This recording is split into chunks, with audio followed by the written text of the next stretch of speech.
Champion trophy में घटिया performance देने के बाद पाकिस्तान क्रिकेट बोर्ड एक मर्तबा फिर नए सिरे से अपने सिस्टम को जो है वो बनाने की कोशिश कर रहा है और न्यूजीलैंड के खिलाफ पाकिस्तान के तमाम यंगस्टर को मौका मिलने का एक बड़ा इम्कान है। और पाकिस्तान टीम ने पाकिस्तान के चेयरमैन मोहसिन नकवी साहब ने जो है वो 30 खिलाड़ियों की लिस्ट फाइनल कर ली है, जिसका नाम जो है वो आपको मैं बताऊंगा और 6 से 7 आपके बड़े खिलाड़ी इस 30 खिलाड़ियों की लिस्ट से बाहर कर दिए गए हैं। अगर हम उन खिलाड़ियों की बात करें जो कि बाहर किए गए हैं तो उसमें सबसे बड़ा नाम आपके एक्स कैप्टन बाबर आजम और फिर उसके बाद पाकिस्तान के कैप्टन मोहम्मद रिजवान, फिर उसके बाद अगर देखें तो आपके जो है वो शाहीन शाह अफरीदी, नसीम शाह, हारिस रऊफ और ऑलमोस्ट 6 से 7 ये आपके ऐसे बंदे बन रहे हैं जिनको पाकिस्तान टीम अब स्पेशली 3 से 4 माह ये लोग पाकिस्तान टीम के अंदर आते हुए आपको दिखाई नहीं देंगे। अगर हम उन 30 खिलाड़ियों की बात करें जो कि पाकिस्तान क्रिकेट बोर्ड ने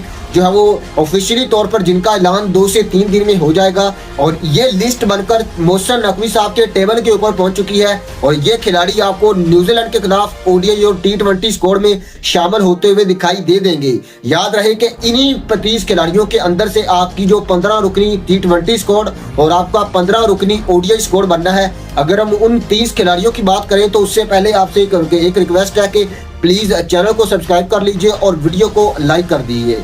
अगर हम उन 30 खिलाड़ियों की बात करें तो उसमें बड़े खिलाड़ियों की वापसी होने जा रही है, जिसमें सबसे बड़ा नाम पाकिस्तान के सोशल मीडिया के सुपरस्टार और पाकिस्तान के आई थिंक जो कि बैकवर्ड एरिया है उसमें सबसे ज़्यादा मकबूल रहने वाले शर्जील खान, जिनको पाकिस्तान ने अब कैंप में बुलाने का ऐलान किया है। और उसमें के बाद अगर देखें तो पाकिस्तान के आई थिंक सबसे ज़्यादा टैलेंटेड ओपनर्स में से एक मोहम्मद हारिस, जो कि याद रहे कि पाकिस्तान टीम के अंदर कप्तानी के लिए भी एक बड़े उम्मीदवार हैं। फिर उसके बाद आपके जो है वो सबसे मेरे ख्याल से भरोसेमंद खिलाड़ी फ़खर जमान है। फिर उसके बाद पाकिस्तान के साहिब अयूब जो कि as a opener Pakistan team के अंदर शामिल होंगे। और आप सब दुआ कीजिए कि आपके फ़खर जमान और साहिब अयूब चैंपियन ट्रॉफी के बाद ये जो न्यूजीलैंड की सीरीज़ है उसमें कैंप में तो ये लोग शामिल हैं, उसके अंदर ये लोग शामिल हों, क्योंकि अगर तो ये दोनों खिलाड़ी आपकी T20 टीम के अंदर शामिल हुए तो फिर ये दोनों खिलाड़ी आपको ओपनिंग करते हुए दिखाई देंगे। और आई थिंक चैंपियन ट्रॉफी के बाद अगला बड़ा जो इवेंट आ रहा है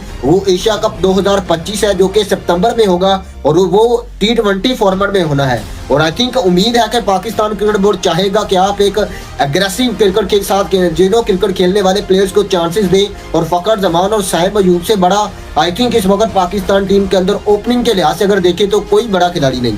फिर उसके बाद हसीबुल्लाह का नाम एज अ फोर्थ ओपनर के तौर पर जो पाकिस्तान टीम के अंदर शामिल है, वो मिडिल ऑर्डर में भी बैटिंग कर सकते हैं। फिर उसके बाद साहिबजादा फरहान, जिनके कैरियर का उनको भी नहीं पता कि कैसे खात्मा हुआ। फिर उसके बाद ख्वाजा नाफे मिडिल ऑर्डर में पाकिस्तान के लिए आई थिंक एक बेहतरीन प्रोडक्ट है। जिस तरीके से बीपीएल के अंदर, जिस तरीके से पीएसएल के अंदर अपने आप को मनवाया है, स्टाइलिश खिलाड़ी हैं। फिर उसके बाद लंबी बैटिंग भी कर सकते हैं, पावर हिटिंग भी कर सकते हैं। ऑलमोस्ट पाकिस्तान के मिडिल ऑर्डर को आई थिंक ओडीआई और T20 दोनों की बात कर रहा हूँ, इस जैसे खिलाड़ी की बहुत ज़्यादा ज़रूरत है। फिर उसके बाद अगर हम देखें तो हैदर अली का नाम निकल कर सामने आ रहा है। आई थिंक एक ऐसा टैलेंट जो कि उम्मीद थी कि एक लंबा जाएगा, लेकिन पता नहीं किसकी नज़र लगी और वो पाकिस्तान टीम के लिए ऐसे बैक एंड पर गए कि अब उनको नज़रअंदाज करने की ये हद हो चुकी थी कि वो बंदा पीएसएल में भी बड़ी मुश्किल से उसको चांस मिल रहा था। हैदर अली के बाद अगर देखें तो पाकिस्तान के जो है वो T20 स्पेशलिस्ट मोहम्मद इखलाक,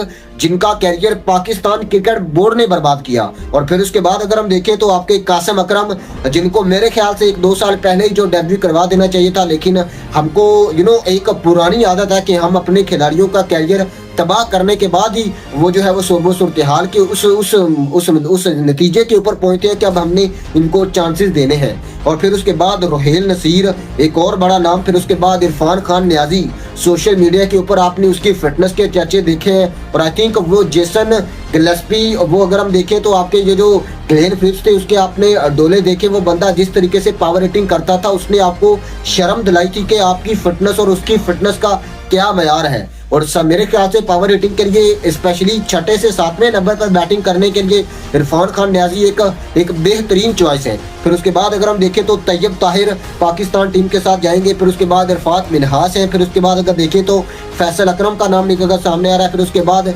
पाकिस्तान चैंपियन ट्रॉफी टीम से बाहर होने वाले सुफियान मुकीम। फिर उसके बाद अगर देखें तो कामरान गुलाम है, इब्रार अहमद है। नंबर 19 पर अगर हम देखते हैं तो आपको शादाब खान नजर आते हैं। नंबर 20 पर पाकिस्तान के आई थिंक सोशल मीडिया के सुपरस्टार आजम खान वापसी कर रहे हैं और पाकिस्तान टीम चाहेगी कि चैंपियन ट्रॉफी के बाद आपका ये जो मेजर टूर्नामेंट है एशिया कप, उसमें आजम खान की खिदमत भी सरंजाम ली जाए। इरफान खान न्याजी के साथ एज आ फिनिशिंग रोल उनको भी दिया जाए। जिस तरीके से इंडिया ने अपनी बी टीम तैयार की है, मतलब उनकी वो बी टीम इंग्लैंड को आप इंग्लैंड के सामने खड़ी कर दें, आप ऑस्ट्रेलिया के सामने खड़ी कर दें, वो किसी को भी हिलने ही नहीं देते। फिर उसके बाद अगर हम देखें तो आपके मोहम्मद वसीम नजर आते हैं, मोहम्मद वसीम जूनियर। उनको भी नहीं पता कि वो कब पाकिस्तान टीम से के अंदर वापस आते हैं और किस बुनियाद पर वापस आते हैं, और वो कब पाकिस्तान टीम से बाहर जाते हैं और किस बुनियाद पर वापस जो है वो बाहर जाते हैं। फिर उसके बाद अगर देखें तो मोहम्मद हसनैन, जिनको बहुत ज़्यादा ग्रूम होने की ज़रूरत है। फिर उसके बाद मोहम्मद हसनैन के बाद अगर देखें तो अब्बास अफरीदी, एक बहुत ही ज़्यादा हैंडी और यूटिलिटी आई थिंक ऑलराउंडर है। और जिस तरीके से वो बंदा लाहौर के अंदर पाकिस्तान सुपर लीग में उसने फाइनल में हारिस रऊफ के खिलाफ बैटिंग की थी, I think champion trophy squad में होना चाहिए था। लेकिन हमने, आपको पता है कि हमने प्लेयर के कैरियर को तबाह करने का, प्लेयर की जो है वो सिचुएशन, उनकी तमाम सूरत हाल को बिगाड़ने का ठेका पाकिस्तान क्रिकेट बोर्ड के पास मौजूद है और वो आई थिंक बिल्कुल बखूबी तौर पर उसके ऊपर अमल करते हैं।